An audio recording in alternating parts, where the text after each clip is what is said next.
Bonjour à tous, je suis contente de vous retrouver aujourd'hui dans cette vidéo. Je vais vous parler aujourd'hui de la mucoviscidose car c'est une maladie qui est présente au sein de ma famille.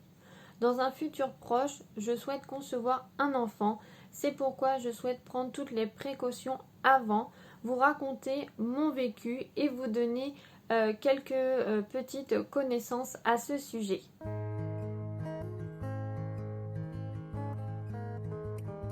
La mucoviscidose est une maladie héréditaire grave, c'est la plus connue en France. Elle provoque de graves difficultés respiratoires, mais également digestives. La plupart de ma génération connaissent cette maladie par rapport au chanteur Grégory Lemarchal qui était gagnant de la Star Academy 4 et qui est décédé à la suite de cette maladie en 2007.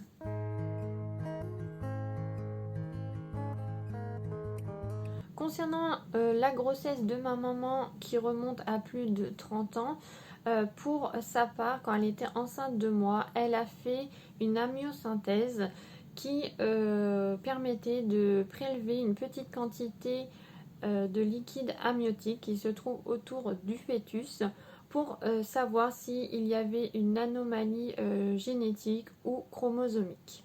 Suite à ce prélèvement, mes parents ont su que je n'avais pas la mucoviscidose. Par contre, on ne sait pas si je pouvais transmettre le gène de la maladie à mon futur enfant.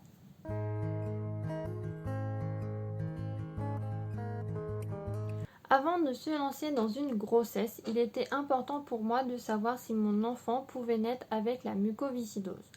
C'est pourquoi j'ai pris rendez-vous auprès d'un médecin spécialisé dans l'analyse génétique. Je vais vous expliquer nos rendez-vous parce que en fait je suis convoquée mais également mon conjoint car on va analyser la génétique du couple.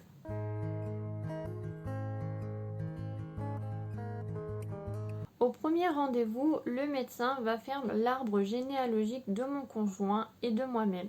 Il va nous poser des questions sur les membres de notre famille, par exemple nos grands-parents, nos parents, s'ils sont toujours en vie, s'ils sont décédés, ils sont décédés de quelle maladie.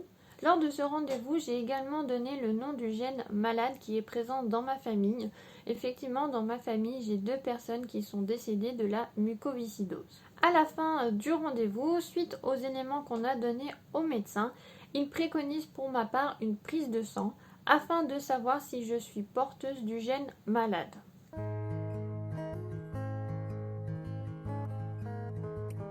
Au deuxième rendez-vous, le médecin nous convoque donc à peu près 1 mois après pour nous dire les résultats de ma prise de sang. Donc il nous annonce que je suis hétérozygote, ce qui signifie que j'ai le gène de la maladie, mais qu'il n'est pas développé, ça signifie que je suis porteur sain. Mais pour que notre enfant ne déclare pas la maladie, nous devons savoir si du côté de mon conjoint, il est hétérozygote ou si lui, il n'a pas de gènes qui ont la maladie, donc si il est sain.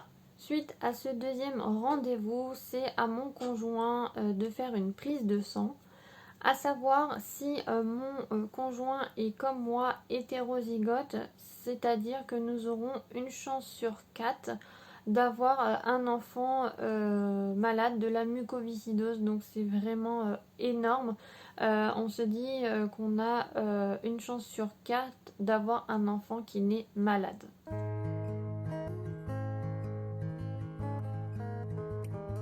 Nous arrivons donc au troisième rendez-vous, donc celui-ci arrive 1 mois et demi après la prise de sang de mon conjoint. Donc je peux vous dire que c'est vraiment un moment de stress parce que d'un côté on a hâte de savoir, mais de l'autre on se dit c'est une mauvaise nouvelle, voilà, on n'a pas trop hâte, donc on se demande vraiment qu'est-ce que le médecin va nous annoncer. Donc c'est le moment qui nous dit que mon copain est sain, donc il ne porte pas le gène de la mucoviscidose, donc notre enfant ne pourra pas naître avec la maladie de la mucoviscidose. Par contre, vu que en moi j'ai le gène, je pourrais très bien lors de la conception lui transmettre le gène de la maladie. Donc dans ce cas-là, quand lui plus tard il voudra concevoir un enfant, il devra faire les mêmes démarches que moi. Si vous avez des questions sur la mucoviscidose, je vous invite bien sûr à faire des recherches sur internet, sur YouTube. Vous avez des reportages de gens qui vivent avec la maladie. Je pourrais aussi répondre à vos questions en commentaire. Je vous invite également à suivre sur Instagram Maman Muco que je suis depuis un certain temps. C'est une maman qui est très courageuse. Elle a sorti un livre. Il va y avoir aussi une adaptation de sa vie, je crois, en film. Donc n'hésitez pas à la suivre. Je vous mets bien sûr ici son Instagram. Si vous avez envie de faire avancer les choses et de soutenir la mucoviscidose, je vous mets l'association de Grégory Le Marchal. Ça me tient à cœur parce que j'aimais beaucoup le chanteur et j'étais vraiment triste quand il nous a quittés. Je vous remercie d'avoir regardé cette vidéo. Je vous fais de gros bisous. Prenez soin de vous et je vous dis à bientôt. Salut!